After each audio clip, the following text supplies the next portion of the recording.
In this edition of Tomorrow's World, bringing these panthers back from the brink of extinction, plus the unsinkable boat that has a mind of its own and could help predict the weather, and the extraordinary flying machine that breaks all the rules.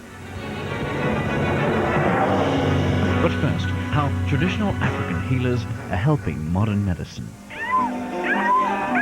Here in South Africa, a killer is on the loose: tuberculosis. TB is a disease of the lungs, and in developing countries like South Africa, it's rampant. Treatments used in the West are expensive. What's more, there are new strains of TB that are resistant to modern drugs. But the future to treating this disease could lie here in African traditional medicine. For centuries, local people have used plants to treat their illnesses. Traditional healers like Matlakala and Masuwa believe they have healing powers. Here in South Africa, the healers have a rich resource. 10% of the world's plant species are found here. Matlakala grows the plants for her own remedies in her back garden. You dig them straight out of the soil, from the soil. They are still fresh. Then you cook them for a person to drink. Then they are good. Everything which is from the soil, it's good. Matlakala's ancestors taught her how to use local plants to treat ailments like coughing and fever, which are what you get when you have TB. In the future, it's the work of traditional healers like her that may hold the key to treating the drug-resistant form of the disease. In the past, scientists have often dismissed such work as superstition.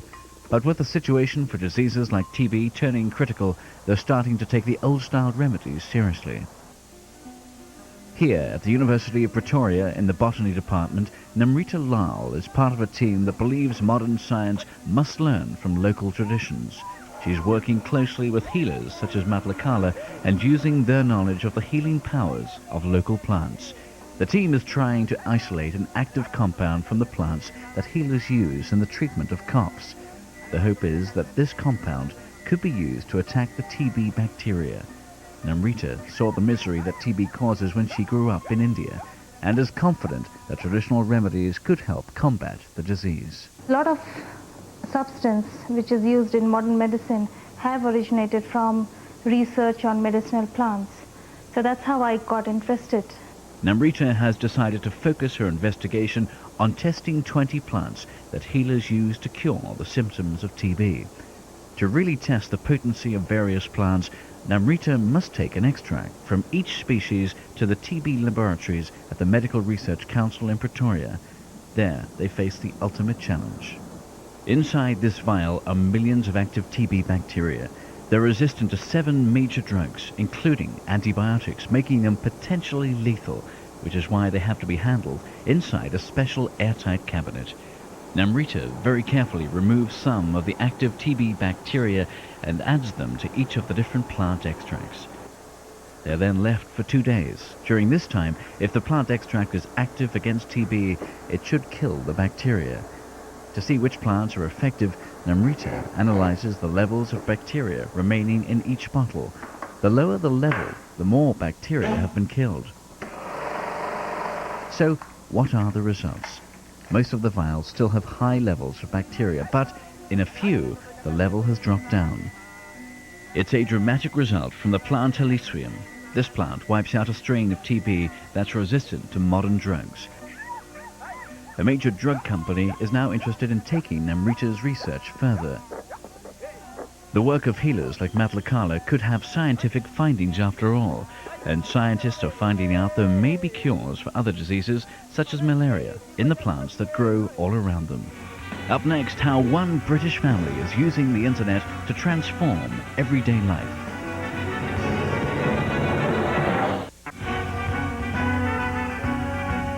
For the Coach family, shopping isn't pushing shopping carts, but pushing buttons. The internet is a part of their daily lives, and they even use it to do their weekly food shopping. I like the technology, and my wife likes to save a bit of time, so it suits both of us. Chris uses a virtual supermarket on his company's own computer network. He browses the site, selecting the items he wants. The goods are then delivered to his firm.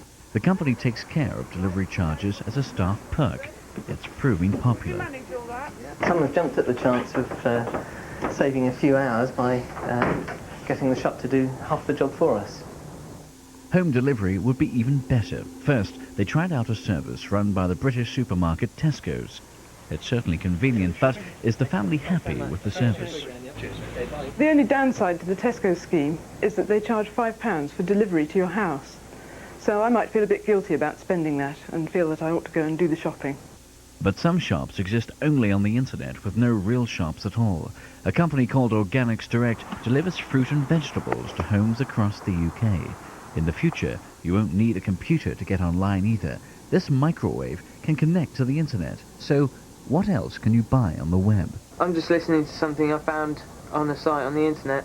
Nowadays, you can buy music in your bedroom. You can download various tunes onto your computer or a blank CD, making your own personal CD to play on your stereo. A lot of the places you can sort of listen to it but not download it. And some places you have to pay to download it. Things are a bit quieter in Jenny and Jack's room. The challenge is to find a whole new look for themselves by using the internet. We're on the Dollins Natureson website looking at glasses, because you can upload a photo of yourself and then try different pairs of glasses on. Cool, but it's not just glasses. I've been looking at different types of hairdo. I'm hoping to dye my hair green and get some spikes, all that.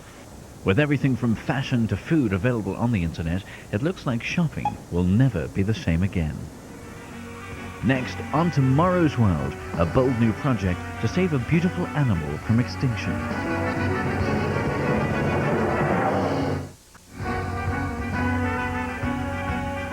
Away from the busy freeways, Florida still has areas of wilderness. A unique mix of swamps, grasslands and marshes, and there's one resident even more elusive than the famous alligator, a species on the verge of extinction. This beautiful creature is a Florida panther. The pair in this enclosure were bred in captivity, but in the wild there are only about 50 left, and like big cats across the world, they're still under threat from man. As urban sprawl continues its course, it continues to take away land that the Florida panther can utilize, forcing panthers to live in a more crowded situation.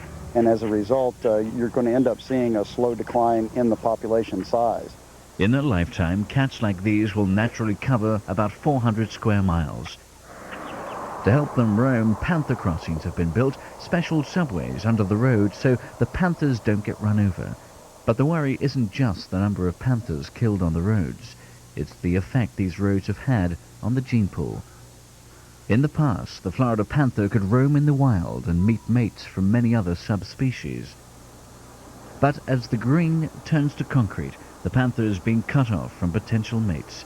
The panthers are becoming increasingly inbred, which makes the kittens more susceptible to genetic defects, weakening their ability to survive even further. So Darrell Land and his team are trying a unique solution to mate the Florida panther with a separate subspecies, the Texas cougar.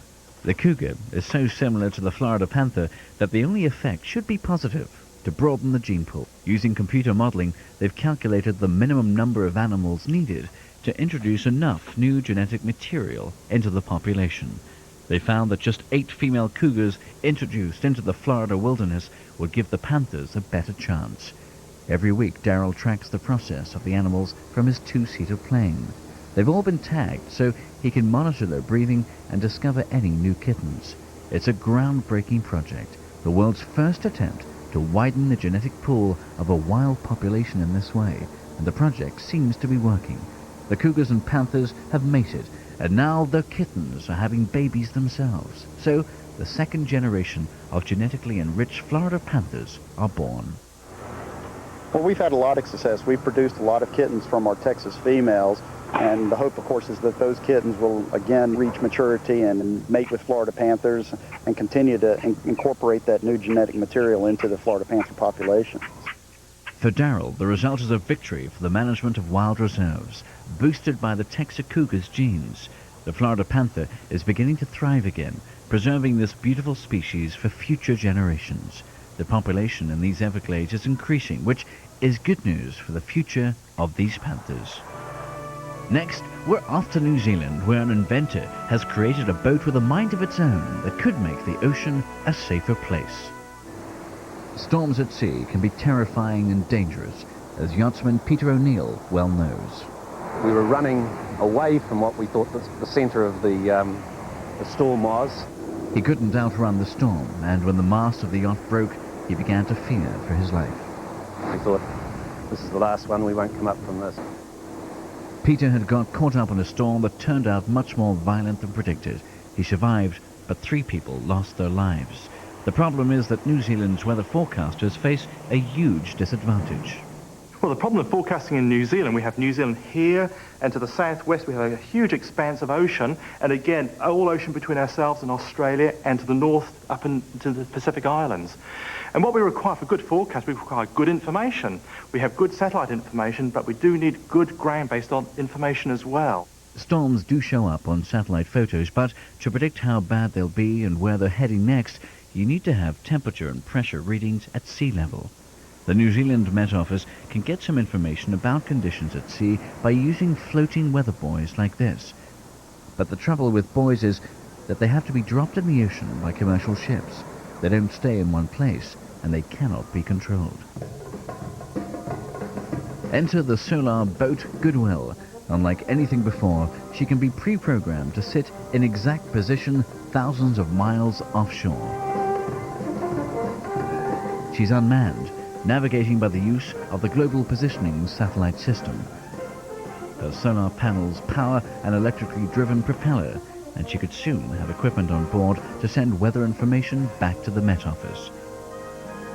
Her proud designer is Peter Thomas. I've always had an interest in boats and the sea. I've had boats most of my life. And I got to thinking, why does it cost so much to gather data from the oceans? And I came to the conclusion that it would be possible to build an unmanned craft but with solar panels and a global positioning system that could go out and gather that data much more cheaply than we could with using a manned craft. But why is the boat such an unusual shape? When the sun's low in the sky, we're getting a lot of solar energy there. If the panels were flat, we'd hardly be getting anything in the early morning and late evening. And if it's cloudy, an energy management system takes over, reducing the motor speed to match the available power. In extreme cases, a battery can keep the essential functions going for weeks, so whatever happens, constant weather information will be sent back to shore. Of course, it's going to have to handle some pretty stormy seas. According to Peter Thomas, it can always get itself right way up. We thought we'd put that to the test. Sure enough, it righted itself every time. So Goodwill can keep afloat, but can she really find her own way across the ocean? We've sent her a special challenge to find 2 points marked by buoys. She has to navigate across the water all by herself, and she heads straight for the first buoy. Once in position, she can stay in place. Normally, the rudder works like this, yes, but when it gets there, the rudder opens up like a book. Goodwill may drift, but after half a mile she automatically motors back to her set position. But today she's been pre-programmed to keep on going to the second buoy, and she's moving at a decent speed. On average, she travels about 4 knots and covers 120 miles a day. She's passed the test with her instruments, and she could soon be helping to make the dangerous ocean a more predictable place.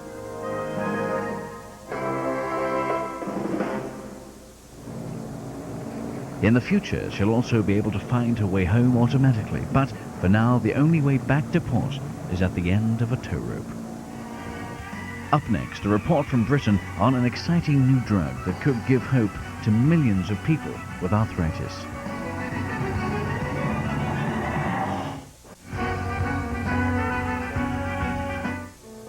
In 1980, Tanya Ilbury's life changed, literally, overnight. She was just 20 years old. She was fit and healthy and had no idea that anything was wrong. I went to bed one Saturday and woke up on a Sunday morning with swollen fingers, swollen hands. The next day, her knees and ankles had swollen up. She went to the hospital, and that was when she found out she had arthritis. I was quite shocked because I always thought that arthritis was an old person's disease. I'd never known anybody young having it. Rheumatoid arthritis is an autoimmune disease that means the body's immune system, which normally fights off disease, has somehow got confused and starts to attack the body's own tissue. In rheumatoid arthritis, this gives rise to painful, stiff and swollen joints. No one yet knows what causes the disease, but what is known is that it can strike at any stage in a person's life, and it's incurable. There are drugs that can help, from painkillers to chemotherapy drugs to steroids. They can ease the symptoms, but most of the drugs deal with the effect of the disease rather than the cause, and there can be unpleasant side effects. For Tanya, only the steroids have enabled her to keep moving around, but the drugs have also caused Tanya to gain a lot of weight. That's a vicious circle because it means more weight on her joints, and so her joints get more painful, which means more steroids and more weight gain. I have to take them because I have to be able to move. If I didn't take steroids, I'd just be a blob in bed, basically. Nice and slim, but not being able to do anything. But Tanya was given the chance to try a new drug known as anti-TNF. The improvement in her condition was dramatic. Literally, I had the infusion one day, and the next day I could get out of bed without pain, could move around. My son was about 2 at the time. I could lift him up without even thinking about it. The drug is treating more than just the symptoms of the disease. In developing the new drug, researchers have studied the chain of chemical reactions in the body that causes rheumatoid arthritis. What they found is that one chemical, TNF, seems to play a crucial part in the disease. Professor Maney. If you added antibodies to these experimental systems that completely took away, blocked TNF, then the whole subsequent cascade of reactions that results in other molecules being recruited or somehow interrupted. Tanya's not on the anti-TNF drug anymore. When she tried it, it was at such an early stage she was only allowed 2 infusions. In later trials, patients like Joan Deal come to the Charing Cross Hospital in London every 6 weeks to receive an infusion. She's helping doctors confirm whether the drugs really do help patients. If all goes as planned, the drug could be available soon, but although it's been hailed as a wonder drug, some experts have concerns. TNF, which occurs naturally in the body, was discovered when scientists were looking for anti-cancer agents, so one concern is that removing TNF could mean patients develop cancer.